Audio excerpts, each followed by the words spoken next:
नमस्कार दोस्तों। तो फाइनली सीज़ फायर हो चुका है। 2-4 दिनों की टेंशन के बाद काफ़ी ज़्यादा एस्केलेशन हुआ दोनों साइड से। हमारी एयरफोर्स ने, हमारी आर्मी ने जिन टारगेट्स को हिट करना था उन्हें हिट किया। हालांकि अभी सीज़ फायर की जो शर्तें हैं वो सामने नहीं आई हैं, पब्लिक नहीं हुई हैं, तो किन शर्तों पर सीज़ फायर हुआ है ये कहना अभी सही नहीं होगा, लेकिन सीज़ फायर अनाउंस हो चुका है। बीच में ये खबरें भी आई थी कि पाकिस्तान ने न्यूक्लियर वॉर की धमकी दी थी, उसके बाद ये सीज़ फायर हुआ है। बट क्योंकि उसकी जो ऑफिशियल शर्तें क्या हैं वो सामने नहीं आई हैं, इसलिए उस पर ज़्यादा बात करना उचित होगा नहीं। लेकिन इस बीच जब ये सीज़ फायर हुआ है और जब ये पूरा टेंशन का माहौल चल रहा था, उस समय हमें ऐसे लोगों को पहचानने की भी बहुत ज़्यादा ज़रूरत है जो ऐसे समय में भी अपना एजेंडा चलाने से नहीं रुक रहे थे। वो उस तरह का काम कर रहे थे जो हमारी भारतीय सेना के मोराल को डाउन करता, हमारे देश का जो एक सेंटिमेंट है उसको नुकसान पहुंचा रहा था। और ये कोई ऐसे लोग नहीं थे, ये हमारे ही देश के अंदर के लोग हैं। और किस कारण से कर रहे थे? क्योंकि इनका केवल एक एजेंडा था और इन्हें उस एजेंडे पर चलना था और इनका कोई भी मोटिव नहीं था। जब भारत कार्रवाई कर रहा था उस समय ये उन कार्रवाइयों पर प्रश्न उठा रहे थे, और जब अब भारत और पाकिस्तान के बीच सीज़ फायर हो गया है तब भी ये उस पर प्रश्न उठा रहे हैं। मतलब ये बिन पेंदी के लोटे जैसे हैं, इन्हें किधर जाना है इन्हें नहीं पता है। मैंने कुछ नाम चुने हैं, आइए आज हम इन्हीं नामों पर चर्चा करते हैं। ये देश के बहुत ही नामचीन हस्तियां हैं जिन्होंने इस तरह का कार्य किया है। आइए हम आज इनके जो एजेंडा है उसका पूरा भंडा फोड़ करते हैं। जो कुछ भी हुआ है सीज़ फायर के बाद, हम सबको दुख है। एक देश के नागरिक होने के नाते हमें तकलीफ़ होती है कि आखिर जब हम इतने बड़े एज में थे तो कैसे आखिर हम अचानक पीछे बैकफुट पर आ गए। आलोचना करना सबका अधिकार है। अरफा खानम शेरवानी जी ने भी काफ़ी आलोचना की है प्रधानमंत्री जी की। उन्होंने कहा है कि in any self respecting country the PM would have resigned out of sheer embarrassment. मतलब क्योंकि इंडिया को एक एज मिल रही थी और भारत ने अचानक सीज़ फायर एग्रीमेंट कर लिया, तो भारत के प्रधानमंत्री को शर्म के मारे इस्तीफा दे देना चाहिए। ठीक है, अच्छी बात है भाई, देश की नागरिक है, दुख होता होगा इनको भी। लेकिन आइए आगे जरा देखते हैं क्या कहती हैं ये। जब ये युद्ध चल रहा था उस समय तो ये कह रही थी कि peace is patriotism and war is destruction, borders don't bleed, people do, stop the war, deescalate now. जब भारतीय सेना उन आतंकवादियों को घर में घुसकर मार रही थी, भारत मिसाइलें छोड़ रहा था, उस समय ये दुखी थी, इनको कष्ट हो रहा था कि आखिर कैसे भारत पाकिस्तान को घुसकर मार रहा है। उस समय कह रही थी ये कि रुक जाओ, मत करो, वॉर से डिस्ट्रक्शन होता है, पीस रखो। जब हम सब पूरा देश ये डिमांड कर रहा था कि पाकिस्तान में जो आतंकवादी हैं, जिन आतंकवादियों ने कार्रवाई की है, उनको घुसकर मारा जाना चाहिए, तब ये इस तरह की बातें कर रही थी। और जब भारत ने सीज़ फायर कर लिया तब कह रही हैं कि भारत के प्रधानमंत्री को शर्म से इस्तीफा दे देना चाहिए। मतलब आप किस तरफ जाना चाह रही दीदी, कुछ समझ नहीं आ रहा है। आइए और देखते हैं। ये देखिए यहाँ पर इन्होंने क्लियरिफिकेशन दिया है, I am a pacifist and don't support war. जब आप वॉर को सपोर्ट नहीं करती हैं तो भारत के प्रधानमंत्री ने तो वॉर रुकवा दी ना, अब तो सीज़ फायर हो गया है, तब तो आपको उनकी प्रशंसा करनी चाहिए। लेकिन आप तो ये कह रही हैं कि अरे आप इस्तीफा क्यों नहीं दे रहे हैं। और क्या लिखा है इन्होंने, but every nation has the right to defend its sovereignty. India वही तो कर रहा था, भारत वही चीज़ तो कर रहा था। If a government can't even produce, वही ब्ला ब्ला ब्ला बैन चीज़ें। तो आप देखिए इनको, जब भारत पाकिस्तान को मार रहा था तब ये पीस की मांग कर रही थी। जब पीस हो गया, किसी कारण से सीज़ फायर हो गया, हम उन कारणों पर नहीं जाएंगे क्योंकि वो कारण हमारे सामने अभी नहीं आए हैं। लेकिन जब पीस हो गया तब इनको कष्ट हो रहा है। जब वॉर चल रही थी तो भी इनको कष्ट था और जब पीस हो गया तो भी इनको कष्ट है। आइए और देखते हैं इनको। तो अब आप सब जानते ही होंगे, ये हैं दीदी नेहा सिंह राठौर जी, प्रसिद्ध गायिका।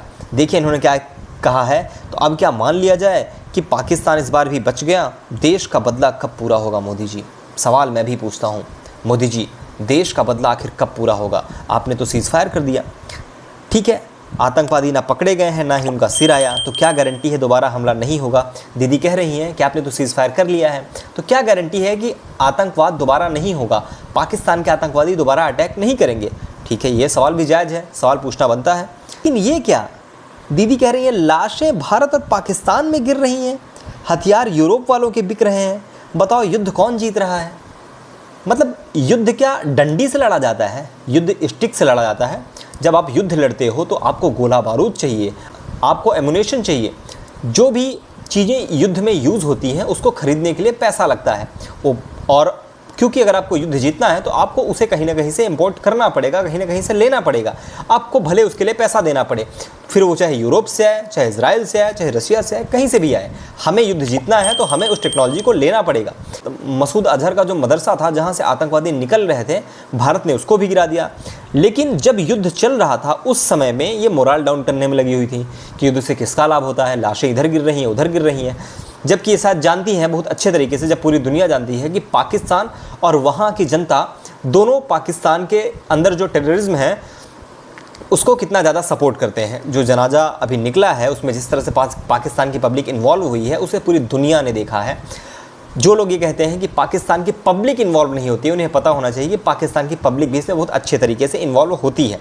जब मोदी जी या भारत की सरकार युद्ध की तैयारियां कर रही थी, जब हम एक तरह से प्रेशर बना रहे थे पाकिस्तान पर, तब ये लगातार सवाल पूछ रही थी और उस समय सवाल पूछना जायज़ भी था, क्योंकि पूरा देश गुस्से में था। जो पहलगाम में हुआ था उसे किसी भी तरह से बर्दाश्त किया जाना बिल्कुल भी उचित नहीं था।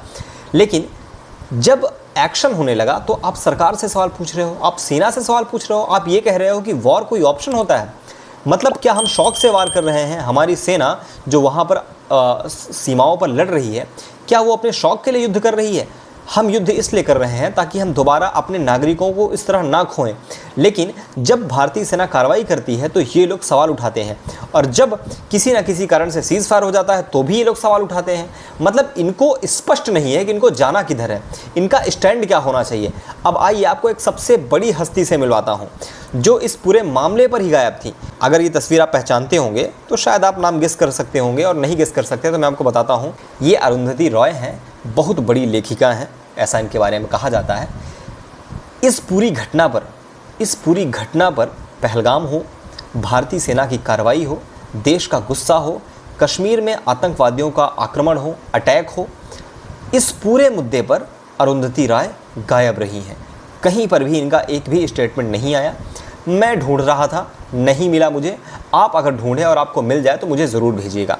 आइए थोड़ा उनकी प्रोफाइल चेक करते हैं कि इन्होंने अपने सोशल मीडिया पे क्या कुछ लिखा है। ये है अरुंधति रॉय का सोशल मीडिया, आप देख सकते होंगे, ब्लू टिक है, 6 लाख के समथिंग फॉलोवर है। इनका जो आखिरी पोस्ट आया था वो था 27 जनवरी को, ठीक है, नॉर्मली लिखा है। उसके आगे क्या लिखा है इन्होंने? उसके आगे इन्होंने लिखा है कि no propaganda on earth can hide the wound that is Palestine. Wow, फिलिस्तीन में जो कुछ हो रहा है उसको देखकर इनको बड़ी पीड़ा हो रही है, क्योंकि इजराइल फिलिस्तीन की बॉम्बिंग कर रहा है। दुख हो रहा है इनको, लेकिन इजराइल फिलिस्तीन की बॉम्बिंग क्यों कर रहा है इन्होंने उस पर कोई चर्चा नहीं की। इजराइल फिलिस्तीन के आतंकवादियों को, हमास को क्यों मार रहा है, इस पर उन्होंने कुछ भी चर्चा नहीं की, कुछ भी नहीं बोला, ठीक है। लेकिन जो हमारे देश में पहलगाम हुआ उसका क्या? हमारे देश के लोग मारे गए उसका क्या? हमारे देश के सैनिक शहीद हुए उसका क्या? हमारा देश जब पाकिस्तान में घुसकर मार रहा है उसका क्या? एक स्टेटमेंट समर्थन में। और मैं बताता हूँ आपको इस समर्थन में स्टेटमेंट इन्होंने क्यों नहीं दिया है। ये देखिए, इनका बयान था कई साल पहले का। इन्होंने भारतीय सेना पर टिप्पणी की थी। भारतीय सेना को इन्होंने बता दिया था कि भारतीय सेना कश्मीरियों पर अत्याचार करती है, इसको लेकर इन्होंने माफ़ी मांगी थी।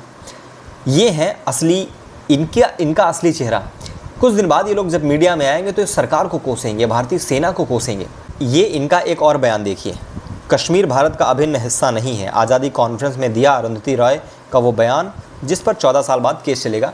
इनका केस वापस से रीओपन हो गया है। इनका कहना था कि कश्मीर भारत का हिस्सा नहीं है। ध्यान रखने वाली बात यह है कि ये लोग भारत के हैं, भारत में खाते हैं, भारत का खाते हैं, भारत के लोगों के द्वारा ये फंड होते हैं, लेकिन ये भारत के खिलाफ बयान देते हैं, भारतीय सेना के खिलाफ बयान देते हैं। जब भारत की सेना कोई कार्रवाई करती है तो ये उस पर प्रश्न उठाते हैं, और जब वो कार्रवाई रुक जाती है तो ये उस पर भी प्रश्न उठाते हैं। ये लोग देश के असल दुश्मन हैं। जब सीडीएस जनरल बिपिन रावत ने कहा था कि भारत को हमेशा 2.5 फ्रंट के लिए तैयार होना चाहिए, तो ये जो हाफ फ्रंट था वो यही था जो देश के अंदर के लोग हैं। बहुत ज़रूरी है इनकी हकीकत को जानना, क्योंकि कल अगर भारत फिर ऐसी परिस्थितियों में फंसता है तो हमें पता होना चाहिए कि हमारा मित्र कौन है और हमारा शत्रु कौन है, और हमारे बीच का ऐसा कौन है जो हमें नुकसान पहुंचा रहा है और हमें ऐसे लोगों को हमेशा काउंटर करना चाहिए। जय हिंद, वंदे मातरम, भारत माता की जय।